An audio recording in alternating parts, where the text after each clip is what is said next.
You're listening to New Hampshire Now with Chris Ryan, presented by the New Hampshire College and University Council. This is New Hampshire Now, 91450 and nhtalkradio.com. I am Chris Ryan. Appreciate you joining us for the program. This hour of the show is presented by New England College, as well as the Prescription Center. And this segment of the show brought to you by Rath Young and Pignatelli, a national impact that's uniquely New Hampshire. For more information, check out rathlaw.com. We're inside the Concord Photo Service Main Street studio with an individual that is creating a lot of excitement and rising in the polls here in New Hampshire as well as across the country. He is Andrew Yang. We were just talking about the fact that one of your first interviews when you were running for president was right here in this studio. I don't remember. I think it was a year and a half ago at this point. It was a year and a half ago, so candidates have to know you do this show, you rocket to the top of the polls. I owe my success to hanging out with you here, Chris. And that's clear, obviously. Quote Andrew Yang. One of the things that stood out to me from the very beginning, and to be quite honest, you don't know where candidates are going to go. I didn't know if you were going to have success or not. I liked your message, and the thing that stood out the most is that a lot of the political figures that come in here are reactionary. And you were, in a lot of ways, and this might be a bit of a stretch, but I'm sure you'll take it, a visionary in some ways. Wow. In that you tell my wife.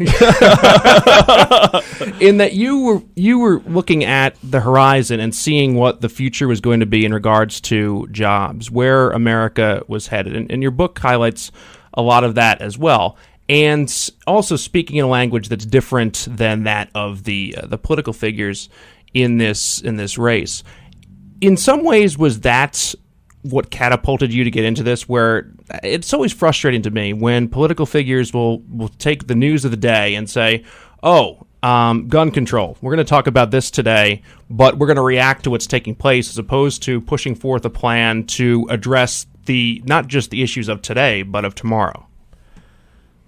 Yeah, I couldn't agree more, where millions of Americans despair that our government is behind the curve, is not answering the real challenges of this time. It's, in my mind, one of the main reasons Donald Trump's our president today, is that Americans looked up and said, we need something different. Our career politicians are never going to solve these problems because they're just going to react to the headline of the day. They're just going to go to their cable news appearances and fundraising dinners while the problems just get worse and worse. And so, to me, the biggest problems are climate change and the fact that our economy is evolving in ways that it's going to push more and more people here in New Hampshire and around the country to the sidelines. And you can see it manifest in the numbers, but also in the fact that suicides and drug overdoses have now overtaken vehicle deaths, the leading cause of death, first time in American history, to the point where our collective life expectancy has declined for the last 3 years. Things are going very badly in many, many communities. That's one of the reasons Donald Trump is our president. So we have to try and solve the real problems on the ground. That's been the approach of my campaign, and I believe it's a reason why we're taking off. You released a climate policy here in New Hampshire, which takes a look at this from a multifaceted level and is, again, one of those plans that looks towards the future while also addressing things that are taking place today. And I think that I don't quite understand why there's a pushback that ever occurs in regards to green jobs and creating a green economy when we look at where our economy is headed at this point in time. Take us through the particularly that aspect of things and the green jobs side of things and the need for that, given what you've discussed in great detail about where trucking jobs are headed, where automation and artificial intelligence are heading. Are green jobs sustainable jobs as well? Yeah, that has to be the path forward. We already automated away 4 million manufacturing jobs in Ohio, Michigan, Pennsylvania, Wisconsin. And now we're doing the same thing to retail jobs, call center jobs, fast food jobs, and most disastrously, pretty soon, truck driving jobs. My friends in California are working on cars and trucks that can drive themselves, while driving a truck is the most common job in New Hampshire and 28 other states. 3.5 million Americans drive trucks for a living. And another 7 million Americans work at truck stops, motels, and diners that rely upon the truckers getting out and having a meal.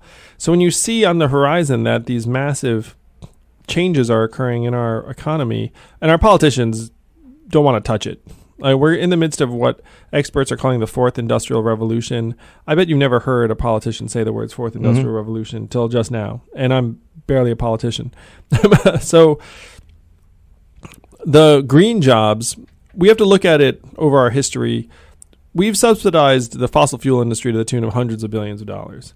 And now the unfortunate misconception tug of war we're in is that people look up and say moving towards renewable source of energy will be bad for the economy. It will make things more expensive. It will cost American jobs.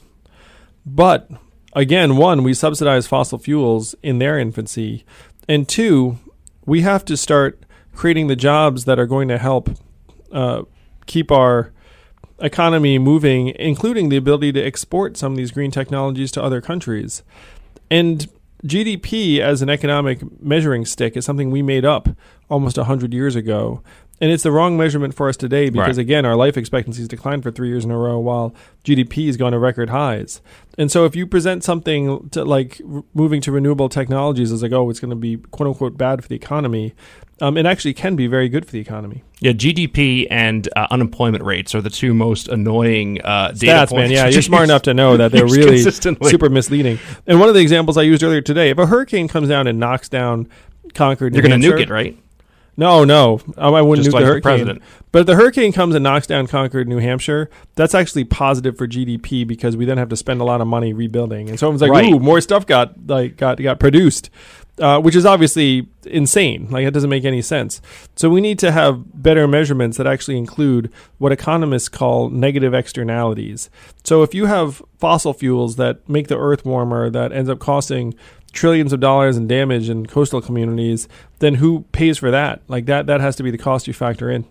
How urgent is the need to do something in regards to the climate? And there's some disagreement amongst even scientists on this, but in particular, presidential candidates on this about when we need to act. Jay Inslee was in the race and made this his signature issue and said, this is it. Like, the next president, the next 4 to 8 years, if we don't do something to reverse this trend, that's going to be it for the world. Are you in that boat, or do you feel that there is more time, there's more nuance to it? How do you feel? There's a whole spectrum, Chris. So unfortunately, I am with Jay Inslee and others that things are even worse than most people believe. As a couple of data points, just to throw some out there that just came out, the UN just released a study saying that we're going to be okay if 80% of the world goes vegetarian immediately, which I don't foresee happening. I like my meat too. Another study came out saying that Greenland's ice pack is melting at the rate projected in 2070 today, 51 years earlier. So the data is very daunting, and the last 4 years have been the 4 warmest years in recorded history already. I was just in Portsmouth earlier today, and they told me that 2,000 residences are now flooding regularly, and a multi-million-dollar shrimp business has gone to zero. Mm-hmm. So these changes are real, they're immediate, they're with us right now. If we don't act over the next number of years, certainly climate change is set to accelerate, but the brutal truth is that the United States of America is only 15% of global emissions. So if we were to do everything right within our own borders, but, for example, the Amazon had giant fires that were deforesting it, and Africa continued to use coal-burning plants and whatnot, unfortunately, we could still be in for an extraordinarily difficult time for Americans, even if we did everything right within our own country. So building a green world is going to is one of your key components of this. Is, in my view, going to require either some sort of a existential type event, which is going to create urgency, or it's going to require a generational change in mindset. Take as an example, paper straws.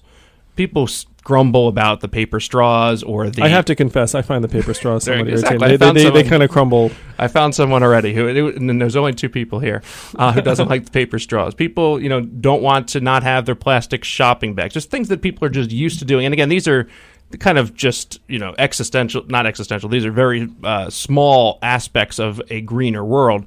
But people don't like to change their habits. And so it's going to require a instilling of a younger generation, new habits, trying to get, individuals who are my age and older to change their habits. So how does that take place? And how do you start to turn the tide of something that's been, going on for many years?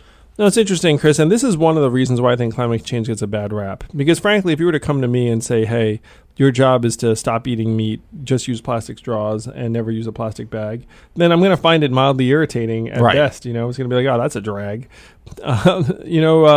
It's not about and you're likely to push back and say, why? Why do I trust this information that you're giving me? Right. What we have to do is we have to try and focus on the biggest sources of emission and climate change, which frankly is probably not, my plastic bag at the grocery store. Right. But vehicles and travel. Yes. You got to go to where the needle moving can be very significant very quickly. Power. Another part about building a greener world is that we have these massive fires in the Amazon, with the lungs of the world, and supply 20% of the world's oxygen. We need to go to some parts of the world that are up for this, which will be many of them, and say, look, we'd like to plant a lot of trees in some of your emptier tracts of land. Mm-hmm. And guess what? We'll pay you a little bit of money to mind the woodlands that we're leaving behind, and we're going to do this because it's positive for the environment and there'll be a carbon offset involved. We have to stop not just trying to do less of the bad, we have to do more of the good. There's a study that just came out that said the Atlantic Ocean is losing 4 to 8% of its biomass every year, which is a catastrophe. And it's part of the reason why some of the coastal communities are now having to shift or abandon their fishing businesses. So we need to start reseeding the ocean with microalgae that can help revitalize some of the ecosystems. So it's not just, hey, let's irritate the heck out of everyone and just make everyone's life a little bit more annoying. It's let's go to where the numbers are big and try and solve problems in a way that'll actually preserve the earth more effectively. We've seen a significant decrease in fishermen on the seacoast here in New Hampshire for a number of reasons, and the economic reasons, environmental reasons, and for some of the reasons that you described as well there in regards to the environment. That's Andrew Yang joining us here inside the Concord Photo Service Main Street studio, Democratic candidate for president. In concluding here, I want to talk a little about the economy with you. And the economy to me has always been, not always been, for the last number of years, kind of a house of cards. And I'm very concerned about the amount of debt, whether it's student loan debt, whether it's our national debt, business debt, credit card debt. You can go on down the line. And we're an economy, as you're referencing before, that's moving more and more towards automation and a service industry type of sector. But if we're not making anything, if we're imposing trade tariffs on China and still not making anything, where does this economy head? And if there is a downturn, which many independent analysts suggest there will be at some point in the relatively near future, it seems that, and I don't want to be overly Chicken Little-ish, but it seems that this could be fairly catastrophic given the amount of debt that individuals are carrying and how much the government has sunk into the tax cuts most recently. We have been kicking the can down the road for decades in so many respects. Infrastructure is an obvious one. Like, we're still living off the investments made in the 40s and 50s and 60s. And you're 100% right that what was our response to the financial crisis? Print $4 trillion for the Wall Street banks. Mm-hmm. What was Trump's tax cut in effect? $1.5 trillion for big companies. Workers saw very, very little of that. And we just keep on deferring our issues, building up the national debt, printing money, pushing money out through the Fed into the stock market and coastal real estate markets and other places. And your description of it as a house of cards, I probably wouldn't go that far, but it's not that far off in that we've built an economy that's much more speculative and second order than it would have been a couple generations ago. It's left us in a tough spot. We have to try to get back to first principles and see what we can do to move people and energy and capital towards solving the real problems of this time in a way that would make us stronger, healthier, mentally healthier, clean up our air and water, make our kids stronger and more successful. Those are the real problems of today. And a lot of it really is a measurement problem where we just keep on parroting GDP and stock market growth and headline unemployment when all three of those measurements are somewhere between deeply flawed and completely disastrous. So in conclusion, and obviously this is hypothetical because you don't know which sectors of the economy could create you can't say with complete certainty which areas of the economy would create a downturn. But what would be your reaction as president? Do you bail out again if it is a banking issue? How do you go about stabilizing the economy given where we are as a nation and what we owe China? The biggest move we have to make is to build a trickle-up economy from our people, families, and communities up. And this is the microcosm. I'll give you a sense. Financial crisis, 2008. So the economy is collapsing, and we had a choice then and there. It was either print $4 trillion for the banks or forgive some of the mortgage debt that's out there and keep more Americans in their homes. And we all know we chose the banks. Mm-hmm. And we also know none of us voted on that. Mm-hmm. Now, that was a crisis, and so people did what they had to do. But to me, the obvious measure is to put more money directly into people's hands, because we know the vast majority of Americans would spend that money in our communities. The money would circulate over and over again. We have to move towards a trickle-up economy instead of a trickle-down economy that we know doesn't work. Andrew, great to see you. As always, look forward to catching up with you again here on the campaign trail in New Hampshire. Thanks, Chris. Great being back, man. You're the turbo boost. You're why we're going to win. Andrew Yang here on Hampshire Now, 109-1450 and NHTalkRadio.com. I am Chris Ryan. This hour of the program presented by New England College, as well as the Prescription Center, and that segment of the show brought to you by Rath Young and Pignatelli. You're listening to New Hampshire Now with Chris Ryan.